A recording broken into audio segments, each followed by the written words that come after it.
up everybody, my name is Shaelyn and welcome back to my YouTube channel. Before we get started, I wanted to introduce you guys to this new series of videos that I kind of described in my first video. I was kind of listing off different types of videos that I had plans to film in the future that you guys might have wanted to see. So I wanted to give kind of a category and like a series name to the main type of videos that I'm going to be filming on this channel. And I'm going to be naming it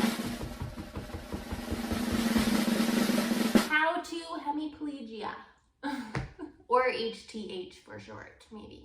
We'll see if that catches on. That being said, you guys already saw the title of today's video, so this is going to be the first video of the series, How to Make a Bed with Hemiplegia. Before we dive into making my bed, I wanted to kind of talk about something that I teased in my first video, which is my goal of getting my channel to 100 subscribers. In the beginning of my first video, I put a little blurb up on the screen saying that when I get to 100 subscribers, I will film and upload my stroke story video, which that story is a very lengthy and honestly unbelievable story that I really can't wait to share with you guys, and I know you will really enjoy it. And that's kind of why I'm giving you guys this incentive. It's definitely not going to be a very easy video for me to film, but I can promise you guys that it's going to be worth the wait.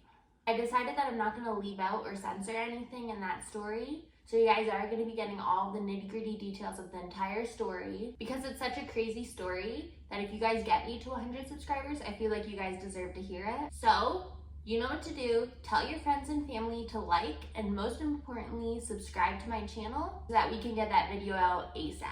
All right, now let's jump into how I make a bed as a hemiplegic woman.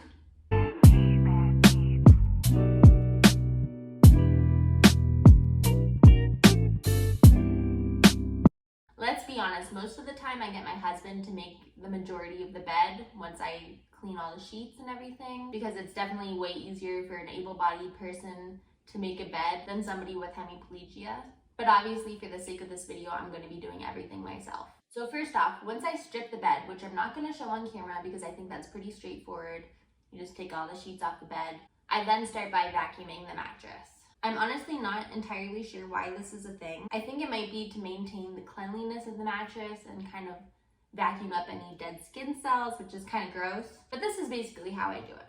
We have a handheld cordless Dyson vacuum, and I'll list what type of Dyson vacuum it is in the description because I'm honestly not entirely sure what the name of it is off the top of my head. But as you can see, I kind of just go back and forth vacuuming. Honestly, there's no special tricks here because it's pretty much the same thing as having two functional arms.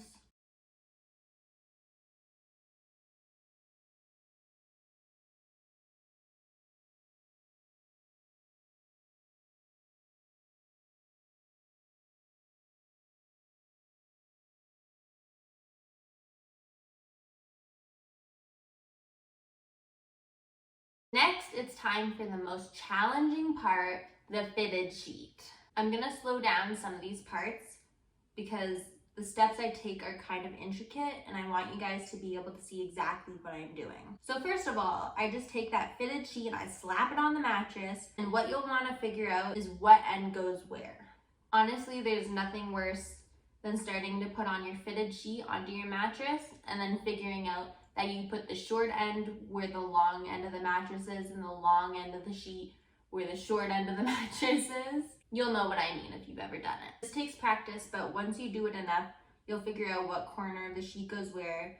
And this is especially much easier if you have like a tag on the inside of the sheet on one of the corners, and you can kind of distinguish it that way. So once you have the sheet situated and ready to be put on your mattress, the first thing I like to do is I lift up the bottom corner of the mattress and I put my foot under the mattress so that there's some elevation for me to stretch the material under the mattress. I pick the corner at the bottom so that you have room to stretch out and pull the material around without a wall or any furniture kind of obstructing your movements. Once I get the sheet under that corner and the material along the side under the mattress, I move to the opposite bottom corner of the mattress. I pretty much do the exact same thing, except I use my knee this time instead of my foot for this one so that I can reach under to pull from the opposite side to really get that material under the corner.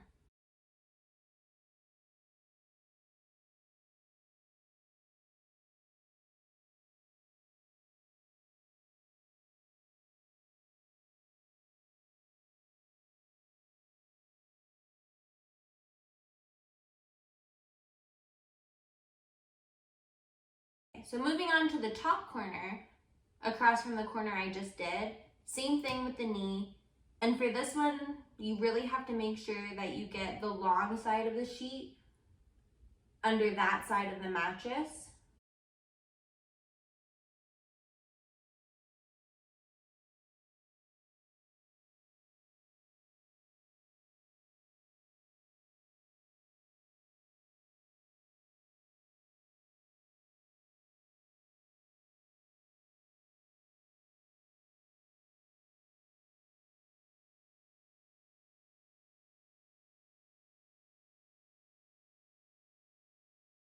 And last but definitely not least, the hardest corner is always the fourth corner that you have left to tuck the sheet under. I always find that now that the sheet is stretched across the other three corners, it's super hard to get the leverage and yank the last bit of material over the fourth corner. As you can see, I fast forwarded over the failed attempts because it's just me getting frustrated. But what I found works best, as you can see here, is tugging on the sheet in the middle of the long side of the sheet, and again closer to the corner to gather as much material up as possible.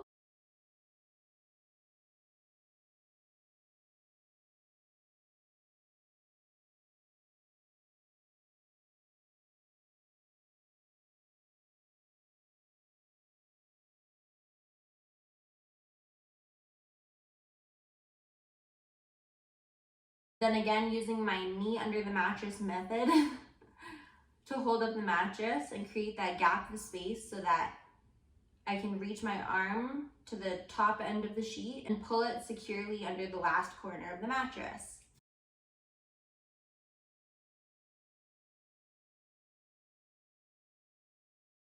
And happy celebrations afterwards from the struggles. All right, next up is the flat top sheet. This one is a bit easier, so I'm going to keep this one all in fast forward to save you some time. But basically, I do what I did with the fitted sheet, which was situating the sheet on top of the mattress first to make sure that it's laying the correct way.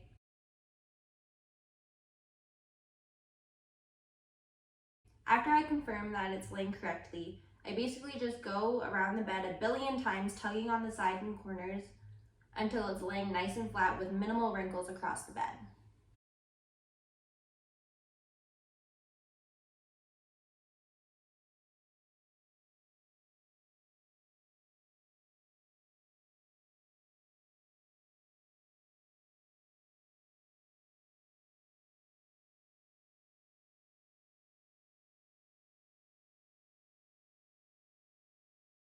Okay, now brace yourself for the most violent part of this video, which is fluffing pillows.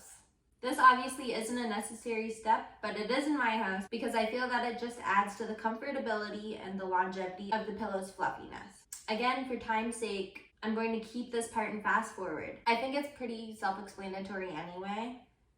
Just basically take all of your inner anger out on those pillows and punch the crap out of them. It's honestly pretty therapeutic, I'm not gonna lie. Next, we have arrived at the pillowcases. I would not suggest using this method for anyone else's pillows other than your own, since you will be using your mouth for this method quite a bit. But let's get started. First, you're gonna wanna grab the end of the pillow with the tag, because no matter what anyone says, tags go in the pillowcase first. Believe me when I say that you don't wanna be in the middle of a comfortable sleep and then you get like an itch or a scratch from a tag poking out of your pillowcase. Tags always go inside first. So basically your mouth is going to act as your second arm for this one. You're going to take one corner of the pillowcase opening with your teeth and the other one with your functional arm and hook the corner furthest away from you with the pillowcase for leverage.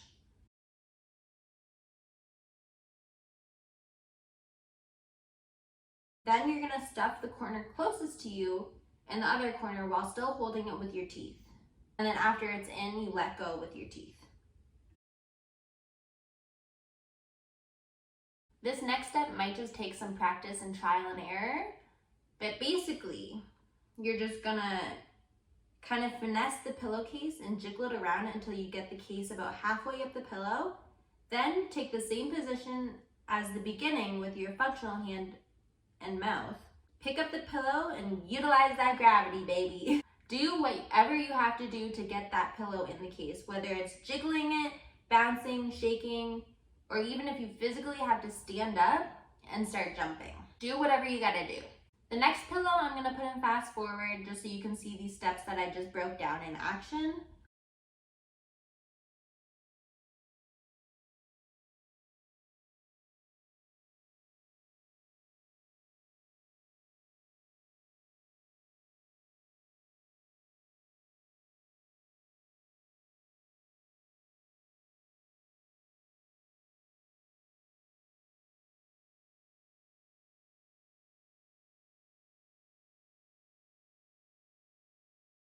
And there you have it. You have pillows in your pillowcases. And finally, we have the blanket, quilt, or duvet. I personally will not even attempt to put a duvet inside of a duvet cover. If anything, I'll assist when my husband has to put it back inside the duvet cover, but you won't catch me doing that by myself. But basically the same steps that we did for the flat top sheet basically apply for any of the three, the blanket, the quilt, or the duvet. In this video, I obviously have a quilt that I finished the bed off with, but as you can see behind me, we recently switched up our bedding, so now we do have a duvet, and yes, my husband does it, I don't. So I'm gonna keep this part in fast forward as well because you've seen me do this with a flat top sheet. But basically you're gonna situate the blanket on the bed and make sure it's facing the correct way once again. Then once it's nice and flat and wrinkle free, I like to fold over the top part with the flat top sheet to add some dimension. To do that, you're just going to take each side and fold it over and make sure that it's flat. And then I kind of just tug on the middle of the sheet to make sure that it's all evenly laying, folded over. Lastly, you're gonna take your pillows, and there you have it, making a bed with one arm. Just to close up this video, I'd like to tell you all to take my tips and tricks with a grain of salt because every disability is different. So this isn't gonna work for everybody, but this is basically just how I taught myself to do things, and this is what works for me. I really do hope that I was able to inspire somebody or even help somebody out with some guidance that they might need to navigate their disability a little bit better with this video. And once again, please like and subscribe, and please consider sharing this video with your friends and family. You never know through the process of sharing a video who it could make it to. It could make it to somebody who really needs some guidance on how to do things with a disability and who needs help with things like this. It might just even help somebody not feel so alone with what they're going through, which is something that I definitely needed and didn't have back when I first was starting out navigating my disability. So I would be really happy if I could do that for somebody with my videos.